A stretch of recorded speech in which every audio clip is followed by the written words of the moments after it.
All right, well, let's get started. And thanks everyone for joining us today. And this is the second in our Level Up series by FinListics. And today, what we want to talk about is finding new buyers in existing accounts. Now, a couple of things as we go through this, want to make this as interactive as possible. We'll be asking you questions. Uh, if you have any questions, please use the chat. And then, Ben and I actually say anything interesting, give us a thumbs up or something so we know what's working and what's not. And Ben, I hope we get some thumbs up. I feel really bad when I don't get any thumbs up, but yeah, make it as interactive as possible. We're going to have some polls. Again, use the chat. Both Sharon Godley, who's with FinListics, and Ben will be monitoring the chat. So again, make it as interactive as possible. So let's get started. And I'm Stephen Timme, the founder of FinListics, and also I'm the CEO today. That's great. I thought I was the president. I've been promoted. Ben, tell us about yourself. What do you do? Yeah, during the day. So briefly, I think in today's conversation, Stephen, I was on the customer side on a CIO council, division president in industry. Did a lot of consulting in the past. So I've been on many of the sides of the Zoom call, so to speak, with many of the people that are participating today, selling in professional services or technology solutions. But on my day job, Stephen, since I joined FinListics, is I work with a lot of global enterprises to help them apply some of the principles we'll be talking about today. So look forward to hopefully sharing some of that knowledge with the group. Great. Thanks, Ben, and love having you on board too. Plus, you're funny. All right, so Ben, what are we going to do today? We're talking about selling more. So tell us about this. What real quick? Yeah. So I mean, the whole concept with us is how do you use a lot of the concepts we're talking about to sell to a higher level senior executive to have that business conversation, whether you're in the CIO organization or maybe marketing, maybe supply chain, merchandising, different lines of business. And that's the selling across as well, Stephen. So executive conversation, multiple stakeholders, and how does your value proposition, how does your solution apply to that? And then leveraging client relationships. We think this has become a lost art. Stephen, you and I were talking about it's like maybe we should just refresh everyone's memory on some of the founding principles there about leveraging client relationships. So we'll cover all three of these topics throughout our conversation today. Got it. And Ben, this presentation's kind of hard for me because I'm a finance guy and I like numbers, and these are the only numbers in this whole thing. So I get to take this slide. All right. Okay. So this is really about cross-sell, upsell, right? And we've looked at the technology industry, which I know a lot of you are in. It turns out that of total revenues, cross-sell is about 12% for the first quartile, and it's about 7% for the median, right? I call it the average. So that's a spread of 5% or 500 basis points. So what that means is for every $100 million of revenues, if I could go from the median to the first quartile, then that's an extra $5 million a year. And that's like 5% growth just by improving performance. And then if you look at, it depends on the industry, but if you look at like an SAP as an example, their profit margins around 20%. So I mean, think about that's $1 million to the bottom line. So what everyone do is, what is your cross-sell, upsell? What's the goal? How do you compare to the industry? What would that spread be? And what would that mean in terms of revenues? But we're talking about some pretty good revenues here, Ben. Yeah, and Stephen, how does that actually convert to commission for the individuals on this call? So we'll do that calculation later. Yeah. All right. Well, let's start off with a poll, and let me see. I can figure this out. Polls, and poll number 1, launch. All right, so the question is, does your company achieve its cross-sell, upsell revenue forecast? Everyone puts it in there, right? So let's see what we get. And so please participate.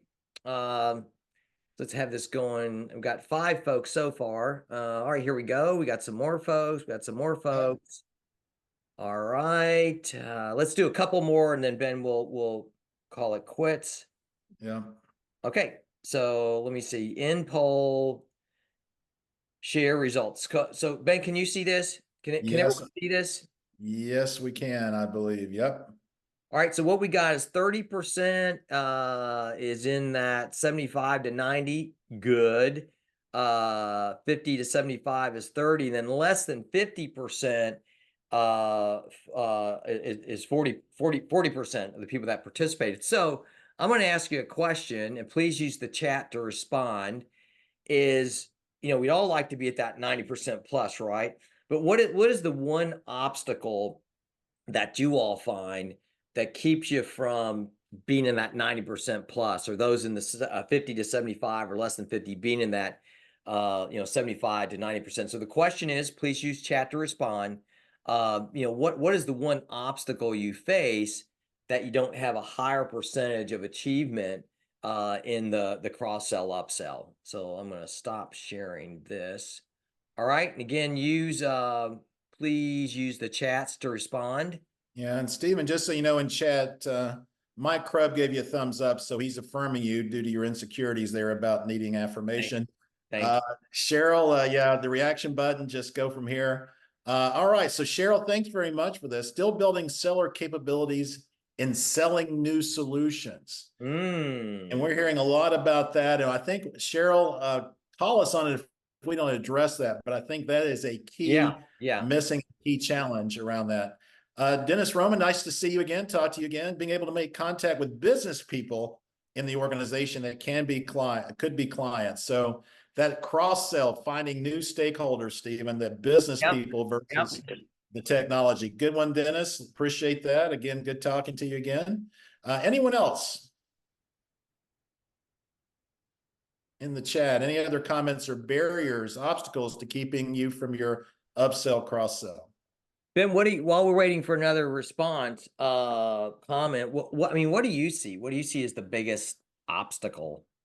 Yeah, Stephen, we're seeing a lot, especially in this market. We advise people selling AI, cloud solutions, data analytics, all kinds of platforms, and really getting into the multiple stakeholders. Because what's happened is, as we've gone to the world of Zoom or the world of Teams, whatever your collaborative technology is, that they only have one-off conversations. So being intentional around getting, as we call it, all the people around the conversation, I think is going to be key to that. And I think that's too silo focused. Michelle, Christy, thanks very much for that. So this is helping you. This actually, I think, Stephen, what you're bringing up here is a good context of what we've seen are some of the missing links in the chain in terms of what's keeping people from upselling and cross-selling. So, Stephen, I don't know what you're doing there, big guy. I don't know what I'm doing either, obviously. No, and Karen, thanks. I agree. It's kind of hard. That's one of the things we're going to talk about is if you're not getting the kind of adoption and return, in one group, why the heck are they going to say, oh yeah, go talk to these folks? But mine also, and those are all great comments, appreciated, is I just don't understand these other groups. Like one of our customers, they excellent in supply chain. You can say, hey, you got to go talk to the VP of supply chain at Lowe's. They just went and talked. They knew it. And then they came out with this omni-channel solution. All of a sudden, they got to talk to store operations. They got to talk to merchandising. They got to talk to marketing. And they just at first like, well, we don't know how, but they put the resources into what's top of mind for those other folks. Yeah, so I think Michelle, Christy have kind of reiterated that, saying too silo focused as well.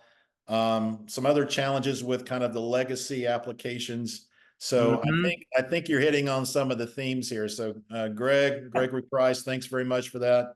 Appreciate the comments. Dennis, keep them coming in. So yeah, Stephen, what do you think about on this slide?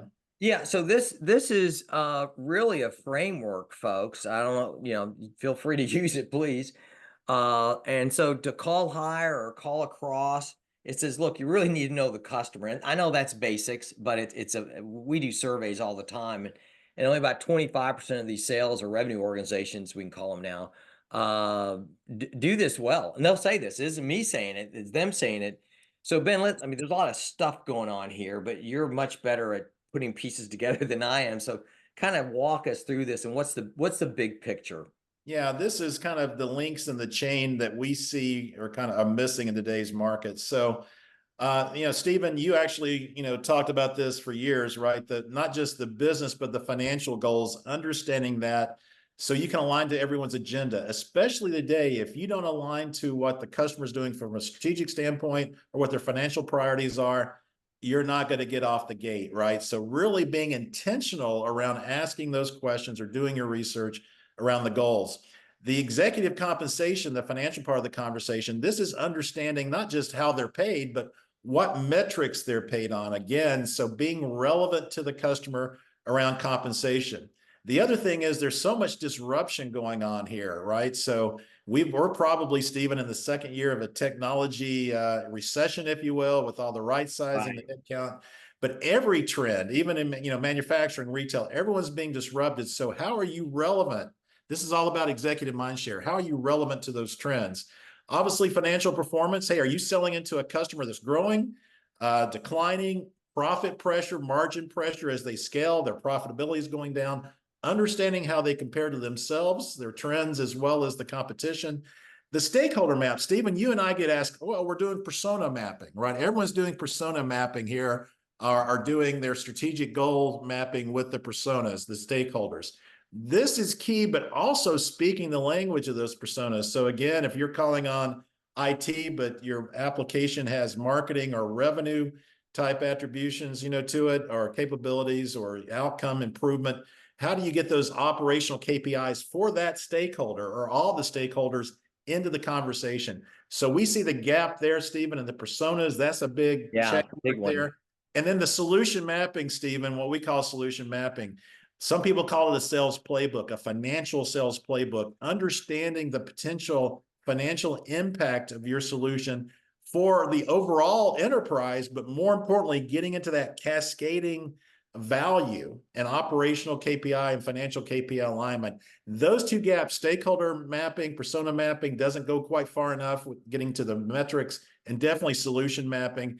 And then, Stephen, the last one, you're developing your point of view. So you can get, we used to call it in consulting, get all the liars around the table, get all the customer stakeholders around the table, right? And having one conversation about why we're doing this, is it worth doing, how it fits, and then you talk about your technology or your consulting solution. So Great. to me, if you're having problems with the upsell, cross-sell, if you're in that bottom 50%, check your organizational alignment around these. And again, we talk to a lot of solution marketing, sales leaders, and of course, solution reps, all the stakeholders around the client facing around this chains in the link, or the links in the chain here, Stephen. Yeah, Ben, thanks. So let's take a few seconds. Any questions on this framework or process, wherever you want to call it? So please use the chat if you have any questions. But if you do this, and this is, you think about, you've got sales involved in here, you got the solution architects, you've got sales enablement, you got the CRO. I mean, this isn't just like one group goes and does this. This has to be the way you think about it. But any questions, please use the chat before we go. Or challenges you've seen or gaps in your own approach. Any war stories you have around this. All right.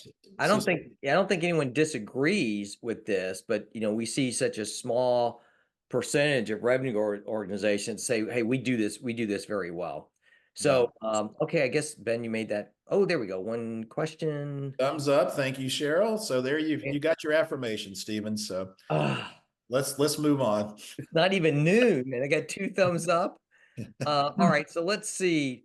Now, Ben, let's talk about calling higher, right? And you've been all up and down this pyramid. I mean, in the real world, I'm the egghead. So you've been everyone else all the way up to executives. So just take a minute and share with folks, like, how does the messaging need to change as you go up and down? Because a lot of times we're with everyone else, we're with executives, we got to get management support.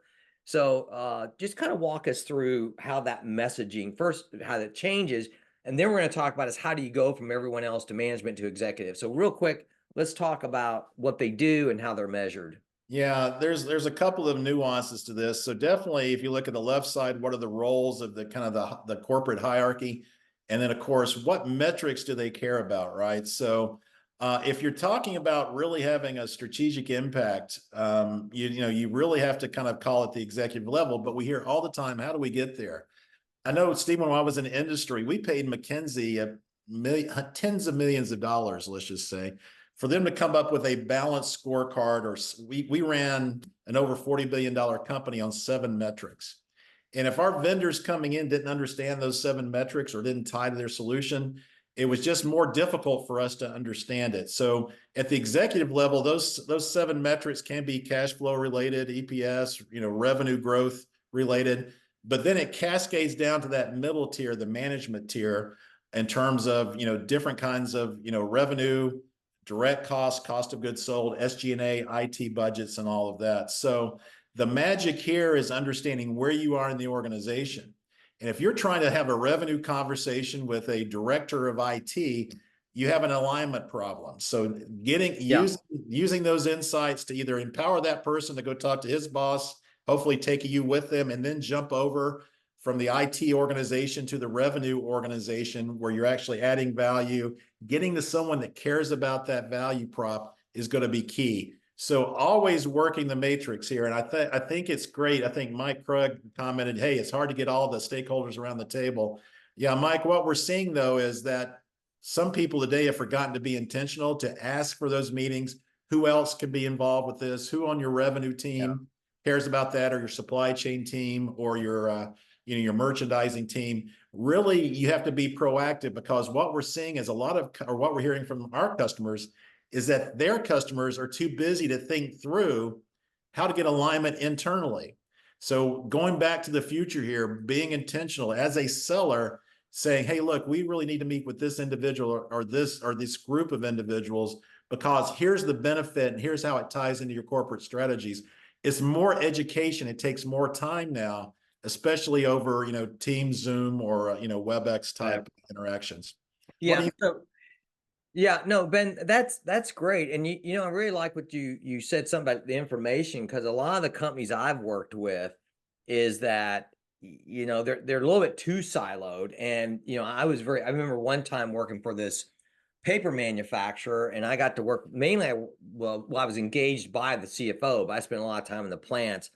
And I remember coming back a couple of times saying, Jack, the company you think you're running, the company you're really running, they're like two completely different things. But let's okay, we've got a chat. Who's what we got going on here? The chats. Yeah, so it's, Mike was just saying, in terms of kind of a good point, being intentional, I believe was the point we're taking here. But Stephen, you and I see it, right? I mean, we're working with this one customer that was, congratulations, you're dealing with the chief digital officer who's taking over AI. They were having the right conversations, but their value prop was outside of that. So again, coaching them to be intentional of not just relying on this chief digital officer to carry the water, carry the message, but instructing them or coaching them, or almost requiring, hey, look, we need to talk to it was a manufacturer in this case, we need to go talk to your operations production people, because our solution is digital, it's AI empowered, but it actually helps them lower unplanned downtime, of cost and efficiency. So what we're seeing is be intentional, be prescriptive, and almost think about your role as a seller to coach your customer, your sponsor, wherever you are, provide them something of value, provide them with an insight, but coach them to actually, hey, we need to involve these people, because guess what? Budget, Stephen, right? You and I talk about this all the time. You have to go elsewhere for budgets. It may be in operations versus centralized in IT, or centralized in supply chain. So this alignment is something, and don't count on your very busy customer contact to do this for you. Yep. You've really got to manage them through the process.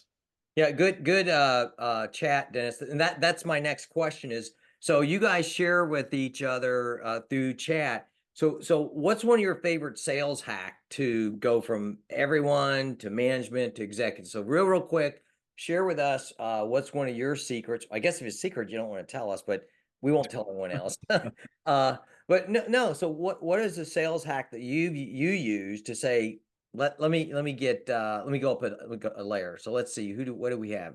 Ben, someone responded. Yeah. So going back to Dennis, thinking about going up the organization together, you're willing to be, let's say, you're willing to be good cop, bad cop bad cop to their good cop role. So making your sponsor the hero, maybe empowering them. So sounds like a little bit of corporate intrigue there, Dennis. And then I think Michelle says, let's see, what are your thoughts on seasoned sales professionals who don't embrace going back to the basics of reassessing core skills like value prop creation? There are no shortcuts, Michelle, what we're seeing. And again, it's not just our opinion or, we have gray hair. Stephen and I were in the market years ago. We're in the market now, talking literally to global sales reps. This is back to the future. I think organizations have swung to training their sales reps on technology or the solutions. Now we're seeing this swing back to we've got to be focused on the customer. We have to go up beyond, solution selling to value selling to really being advisory type selling. We're hearing a lot of this getting back to the basics around that. So good point there. Ben, real quick. In fact, I was talking to an exec at a consumer products company here in Atlanta where I live and think of the color red, and we like to buy the world of. Anyway, so that's what he was saying. I mean, I mean, this guy buys billions of dollars of stuff a year, and he goes, people have forgotten the basics. So, like Ben, what you said, there are no shortcuts, and nowadays it's table stakes. But all right, any more chats before we go on? Yeah, I thought Mike Krug made a good point here. Let's see. That we don't want to leave your contact alone in selling to management. Let me support you. It often works. Yeah, and empower. If you can't get up to the top, at least empower your person with the ammo to go up there and take it with you. We've heard a lot of war stories about a sales rep provided an insight that's a value, and they say, "Hey, this is great. I can't wait to talk to my CFO." They go, "No, go, take us with you. We'll explain it." So make sure if you're adding that value that you carry. So we call it carrying your own water and tell your own story. All right, so let's see. We got 12:20, almost 12:25. Just want to be mindful of our time. But Ben, real quick. That same story, you know who I'm talking about, but this. Oh yeah. You and I know. I was he was boxed in by the CIO, and so they showed him if we can do this, it's worth this many. And this is a big grocery store, tens, hundreds of millions of dollars of benefits. So the CIO went to grab it and say, "I'm going to take this to the CFO," and he goes, "Not without me," and it worked. So okay, so let's talk about tailoring the message. So we talked about going up. Now I've talked about going across, and here's an example: grow revenues by accelerating frictionless commerce. This is actually a real goal and strategy for a consumer products company. My favorite one, Ben, which I won't tell you what it is. And so there's just a lot of folks. So one of the questions I have for the group is, how many, for a lot of your deals, what's a typical number of stakeholders? Let's just do it real quick, and get some feedback on that. And the question is, what's kind of a typical number for stakeholders for the kind of, deals, strategic type deals that you're doing? So please use the chat to respond. And while they're doing that, the point here is, and Ben, you kind of alluded to it earlier, I'm real comfortable talking to IT, or the company I was referring to said, I'm really comfortable talking to distribution and logistics. So now, we've got all these other players, which means we maybe don't have to, tailor the solution for each and every one of these. We really need to, for the influencers, that, we need to identify those. But let's see, some responses to typical number of stakeholders in a deal, Ben? Yeah. So Karen says, hey, minimum of 4. Greg's saying, hey, you know what, 5+. So, I mean, we're hearing how many, Stephen, are typical here. Karen, you may actually be fortunate if it's only 4, right? Yeah. So, yeah. But I know it's hard, not discounting what you have to do there. But Stephen, what are we hearing out in the market in terms of number of stakeholders? Well, I mean, Gartner says it's 10+. I mean, these are for like, digital transformation, all that, I mean, bigger deal, but still, I mean, 4 and it's still, 3 too many. Yeah, and Karen's jumping in to defend herself. Way to go, Karen. Yeah, absolutely a minimum. Yeah, there you go. We hear your point. Yeah, not discounting what you do. But this is, I think, being intentional around this. And again, you coming up with the playbook, sharing that with your sponsor and working them through that chain of those chains of, connecting the dots that we talked about, all those things. So real quick, let's talk about tailoring the message. And when you tailor the message, it's made up of a couple of components, right? So identifying those stakeholders aligned with this company-wide goal and strategy. All right, got to do that.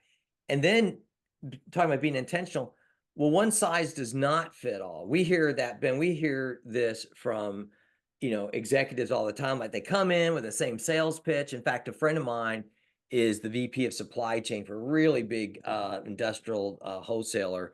And he said, these people come in, like the one guy came in using industrial and manufacturing terms. He's like, we're on the distribution side. We're not making this stuff.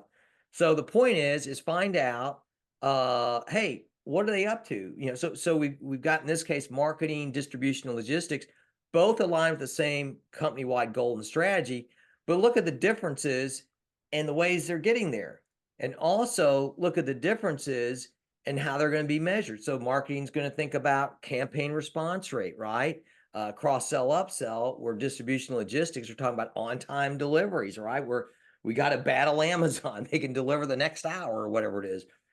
How long does it take? So the point I'm making is that you really have to understand what are their initiatives, what are their KPIs, and then tailoring the message for those individual stakeholders. Ben, we got some more chat. What are we getting in the Yeah, chat? I think we're talking about the stakeholders here, around that. I think also, Stephen, again, we're talking about you have to, as a seller, connect the dots. You're talking about it on one level, the KPIs there, Stephen. So again, all those, whether you're talking marketing or distribution logistics in this example, rolls up to revenue or customer satisfaction or Right. customer experience, which rolls up to revenue, right? And then you got the distribution costs. So telling that complete story from macro at the top of that theoretical pyramid and then cascading it down. And what we're seeing, Stephen, is customers today are starved for ideas, going in with a point of view around what are some initiatives or other projects that other people in their industry are undertaking there, which are kind of represented here by the blue boxes.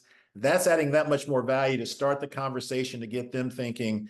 To, as a seller, you're adding value around that. So bring your industry experts in.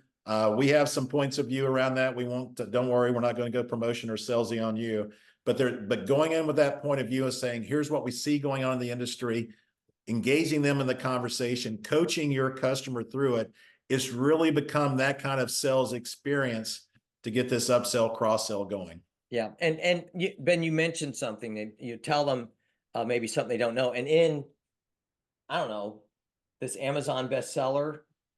Anyway, one of the where we interviewed a dozen execs, that was the one thing, that was the consistent theme. Tell me something I don't know. So maybe you can find something in here. Hey, time for another poll. Let's see. Ooh, share results. How do Oh, I? Stephen, you got a pat on the head here. Michelle says, great book. Oh, Thank she you. has that and the audio book. So someone's making the old professor feel very good. Thank you for that, Michelle. I'm waiting for the apple. All right, so let's launch this. And the question is, how well does your team tailor the message for individual stakeholders? So, and this is mission critical. This one size just does not fit all. All right, let's see. What do we have? Please vote. It's really just got to click it. It's real easy. It's real super easy to do this. So Stephen, you don't insult the intelligence of your guest here on the webinar, saying it's really simple here. All right, so very well. Look at this distribution though, and oh, by the way, you're getting apples all up and down here since you said that. We're getting apple icons. So Michelle's either paying attention or she's bored and has a sense of humor, or all three. So thanks for that, Michelle. or both. All right, so let's see. I'm going to end the poll, share results, and yep, this is pretty typical, Ben. We find usually like in that. Usually it's a little bit higher on the very well, but this case is 8% on making progress. 8% very well, about 40% making progress, and 50% is on focus on the features and the function. So let's ask the group. It's been a very interactive group, and we appreciate it.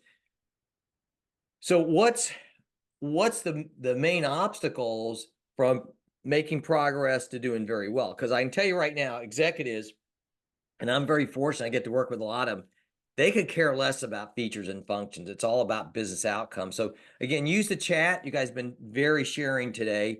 So what are the obstacles from moving from feature function to making progress to very well? So let's see what kind of feedback they're talking about the customer agenda. And Cheryl actually in the chat said something I thought interesting is, the last poll and probably this poll too, it varies, right? There's an inconsistency there. And what we've seen since COVID is organizations are struggling either in the team or across an organization with having that consistent approach, that consistent discipline. People have been, right-sizing organizations, different roles, different organizations. we're seeing that a lot of customers are saying, help us get back to a solid, here's our approach, get everyone singing off the same hymnal as we used to say, those kinds of things. So Right. very interesting. Let's see what Mike had to say here. Let's see. Not enough research done on the industry specific points. Approach is one size fits all. Hey, you're right, Mike, with all, again, the right sizing, the organization, everyone's in a hurry, so much to do. Focusing on those specific, customizing it by industry, at least, if not by customer. Let's see, Yeah. Michelle's newer to the role, but I feel like the issue's being held accountable. Okay, so you Oh, very good. And we've talked about that, Stephen, with a lot of sales leaders. Are the sales leaders coaching the people and holding them accountable to understanding the customer's priorities, right? Versus, did you make your number? Did you make you're advancing when you go to close well, yeah. And Ben, we've seen the scorecards of some of these organizations. I mean, obviously you got to, get your quota, but, how many new buyers are you talking to? At what level are you talking to? So yeah, thanks everyone for sharing. Let's see, we have a couple more. Boy, we're a very interactive group. This is great. Yeah, So appreciate what do we have next? Who else? Yeah, like you see, Dennis, yeah, their income statement, the revenue, the major costs, getting aligned around that, being relevant at that level. Business outcomes. Thank you, Greg. You are talking our language. I You've like gone this native here. one. Know your customer's customer. Michelle, lots of market research, Stephen, but not a clear, yeah. So that you may be doing market analysis. It's great. We've got all this analysis, but hey, what's the direction? How do you get prescriptive on that, Stephen? Any thoughts around that? You're I mean, doing all this research. Yeah. yeah, I mean, focus specifically on, I always like to say by industry, what's the goals and strategies, by stakeholders, what are they up to, right, to support that. So those are the initiatives, and then those operational KPIs. So be very, very focused. Just don't say, what are the top issues in manufacturing or banking, whatever it might be. But then you've got to do that drill down. That's where I see a lot of folks. Hey, Stephen, may I share a few more of the chats here? I think they're pretty. Oh yeah, sure. Great. Okay, so Cheryl is that the world's changed, right? I'm going to paraphrase here, Cheryl. The target buyers have expanded and changed their years. Longtime sellers are not adjusting to that change, right? They need to expand their thinking. Cheryl, we get into a lot of change management type discussions with what we do. You're exactly right. We're seeing it. There are ways around it, but it's the old change management of that, Cheryl. So great point of view there. Ben, I Craig, got a great example of that one real quick. I didn't mean go for it. cut you off, but I do that all the time. Yeah, I'm used to it. So no, there's this one company, they could cut like, app development time in half. And so they talked to IT, right? Talking to the CIO, great relationship. And so I was talking to him. I said, well, tell me about one of these apps. And they said, oh yeah, we just built this cool one for a bank. I said, what does it do? Well, it can speed up loan, processing. I said, what do you mean speed up? Oh, it can, do it like on the fly. I said, oh, did you talk to marketing? And they're like, well, why would we do that? I said, because they're the ones who would have gladly funded that. So to your point, Cheryl, the world is changing. I always encourage people, just think about the end user of this stuff that you're creating, right? You're helping your customers create. Yeah. What else, Ben? A few more. Yeah. Craig weighed in with, hey, you don't have enough information as a seller to differentiate the metric, the key the KPIs. So getting that in there. Karen gave us a big amen on there's a big push now for us for the first line sales managers. Yeah, Karen, we've come up with, hey, ask about any deal. Make sure sales managers are asking 4 questions. We're going to actually have a webinar series. Yeah. A little tease on that one. So yeah, I mean, just keep it simple. But if the sales managers aren't asking about the customer agenda, it's not going to happen there. Karen says we've added customer priorities, initiative, objectives, pains by persona. That's great. Good. And the Salesforce for the first line the first line managers have to speak this on our deal reviews. Love it. That is a great best Who said practice that, there. Ben? That was Karen. Yeah, Karen, great best practice, I think. Yeah. Cheryl gave affirmation to Karen on that one. So snaps and claps from to Karen. Good one on that one. Let's see. Michelle, I'm going directly to the line and working with small pockets that will listen rather than relying on leadership. Yeah, you're doing that bubble up, Michelle. That chain of the 8 events and kind of challenging your leadership respectfully. Do we have all the parts of that chain together? that one graphic. We've had actually some of our customers use that with their leadership around it. Yeah, Karen, love it. Thanks very much. Yeah. And then Dennis, I think you raise a point, different size deals.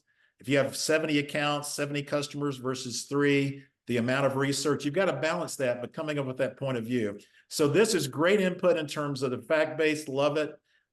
So appreciate that. Yeah. So, but what are we looking at here, Stephen? How should we look I at want this? to respond to Dennis. Dennis, I've got the 70 accounts, right? I can't research all those accounts, but I bet if you got 70 accounts, I bet a lot of those are going to be private companies. So here's what I recommend. You can come up with industry messaging. You can say, okay, by this industry, what are the key initiatives in marketing? How do we help? So you're not going to do the individual account research, but you can certainly still tailor the message for the different stakeholders in those 70 accounts. We're going to get to all of them.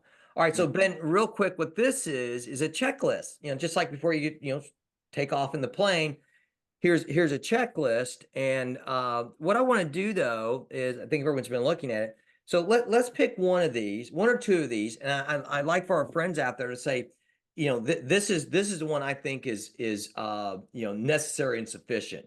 For example, deliver exceptional value. So real quick, please share with us what you think are like the top one or two of these. If you're not doing this, it just is not going to work, even if you're doing everything else great. So again, use the chat, check one of these, let us know which ones you think are mission critical.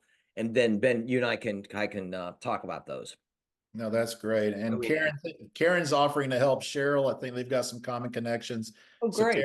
So Karen, thanks for that. Mike, thanks for the comment there, the endorsement and all this. So, all right. So and again, on this slide, if you can pick one or two of these that you think are just critical or have a higher priority, that would be great. Dennis is saying, let's see here. Dennis is saying clear value prop with numbers, outcomes to be anticipated. So he's voting for clear value prop. Okay. Yep. I agree with that. What about others? Karen, we're not surprised. She says trust. And how you build that trust. Trust and Kathy weighs in. Trust and credibility. Greg, trust, credibility, provide a clear value prop. Clear value prop and follow-up. Greg's a number guy. Greg, what are you saying? You're a numbers guy like me. You're trust? Is he talking left side, right side of the brain there? Touchy-feely? I like it. Let's see. Arca, clear value prop, follow-up. Craig, build trust, credibility. Understand relationship, Mike. Greg, trusted advisor. There you go. Wow. Okay, so I'm real quick. No, I like that. I'm going to weigh in real quick, Ben. Yeah, go for it. I think this second one, if you're talking to your friends in IT, you've sold them a lot of stuff. You show them what the return on investment is supposed to be. You show them what the business outcomes are. And all the ones you said are absolutely right. But if you've not demonstrated value realization, I think someone mentioned that earlier. And Ben, I've shared this with you before. It's like going to the bank and saying, hey, I need $1 million. And they give you $1 million, right? And a year later, you go back saying, I need another $1 million. And the banker says, well, have you paid me back the first $1 million? I don't know, but give me the other $1 million. I mean, this to me, and that's why it's so important. And I think a lot of just do such a crummy job of this. It's so important to say, here's what the business outcomes are supposed to be. Here's what the return's supposed to be. Let's work together to make sure that you actually got that. But yeah, Stephen, may I comment on this? We're hearing some kind of best practices out. Yeah, great. Please. This is again, being very intentional around value. So think about every meeting you have. Can you bring something of value? An insight from the market on AI, if you're selling an AI solution, right? Hey, this is a great article. Hey, here's a framework for how we can have this meeting with your other stakeholders across the organization. Here's a project plan for how we're going to get this through your organization. Can you respond to it? What we're seeing is that every customer contact is so time-starved. This happened this morning to us, Steve, when we were doing a contract renewal. And the contact actually did a screenshot of the contract with all the dates. And she goes, what does this mean? Well, it means your contract's expired and we need to. So people are just so rushed. If you can get into the bullet points, prescriptive, help them, it's kind of the old Jerry Maguire, help me, help you, right? Yeah. So, help them with their job, organize for them, give them the playbook. Hey, we should include this stakeholder. Hey, have you gone over here looking for budget? really becoming an advisor, not just on how to think about your solution, but how they play their inside, as we used to say, inside baseball, how they work their organization. People don't have the time to think through this, and as experienced sellers and advisors going in, hey, we really should be thinking about this, anticipating and preparing your customer contact to help you expand. I think that proactive, intentional is so key these days. It's again, you think it's obvious, but it's not. You really have to guide these time-starved customers. No, I really appreciate everyone engaging, but there's a lot of good, especially, I like the one about follow-up because Candy Conway was Senior VP of Global Operations at AT&T, and she said she was amazed how only about 20% of people follow up. So, hey, Ben, real quick, let's wrap things up. So again, this is the process. If you follow this, it works. Believe me, it works. I know it's easier said than done. And use this if your leaders aren't looking, use this graphic to take to your leadership saying, hey, we're missing a chain in the, a link in the chain here. So think about this as almost a diagnostic for your organization. Sorry, Stephen. And real quick, so let's just take a minute. We got like 3 minutes left. So what were your major takeaways from today? So please use the chat. I mean, what were the things? I know there was a lot of insights. I know, Ben, they were just like great. But what was the one you said, yeah, I can use this, because these are all about, I was a former professor of finance and I still have that egghead in me. So it's all about learning. So what were your major, share with us your major takeaway from today? What worked the best? Or what was the most meaningful to you? Ben, there's no responses. I know it. They've gone silent on you, Stephen. I think it was how to give you an Apple icon was probably the biggest learning. All right. Well, feel free. Oh, here they go. They're coming in now. All right. Thanks, everyone. Let's see. Follow up promptly. Question about the book. It references the website. Michelle, we're actually updating our website and actually coming up with an Insights IQ website. So look for that. So we will be updating. We're updating that in the process. So thanks for that. Mike said, hey, be more active in pushing to higher positions. Absolutely. Be proactive. Love that. Michelle said, hey, look, just affirmation. This is like a support group. She thinks she's on the right track. So I think a lot of the ideas she's already implementing. Good for you, Michelle. My name is Stephen. I have a problem. Yeah. So let's I'm thinking about tiers in the messaging, Cheryl. Great. Dennis, love it. Let's see how people are measured in tiers. Thanks for that. The multi-tiered. Yeah. And just being newer in the role, Michelle says, hey, I needed to hear it. So thanks very much, everyone. You guys have been a great group. All right, Steve. So real quick, here's your gifts for listening to Ben and I for 45 minutes. And so one, you can download a copy of this insight-led selling, which is a lot of this. But what's really cool about that, interviewed a dozen execs. So it isn't just me saying this stuff. This is the exec saying it. And then also you can request a FinListics company report, which will have things like their financial performance, their goals. Hey, what if you improve these KPIs by this to get you started? And you'll also receive a link to the recording. I believe it's going to be tomorrow or the next day. They'll also give you info on downloading the book, on requesting the download, requesting the company report. And so, Ben, why does this keep happening like this? Operator error. Yeah, well, sure. So, hey, Ben, what's next in the Level Up series? What are we going to do next? So today we covered obviously how you upsell in existing accounts. Next session is going to be on going into prospects cold. How do you actually enter an account? Where do you enter? How do you get into that? Love it. So we look forward to you guys coming into making your quota, selling to prospects, net new customers. Next week or next month, I believe we have that one scheduled, Stephen. Yep. And we'll be using this framework, but about getting the meeting. So, hey, listen, everyone, enjoyed chatting with you. Great participation, Ben. I'm really impressed. So, all right. Well, let's see. I think that's a wrap, and everyone have a great rest of the day. And for some of you that your quarter's ending today, good luck on that. But Ben, as usual, great engaging with you. And again, everyone out there, so impressed with your participation. Thanks so much, everyone. See you next time. Bye.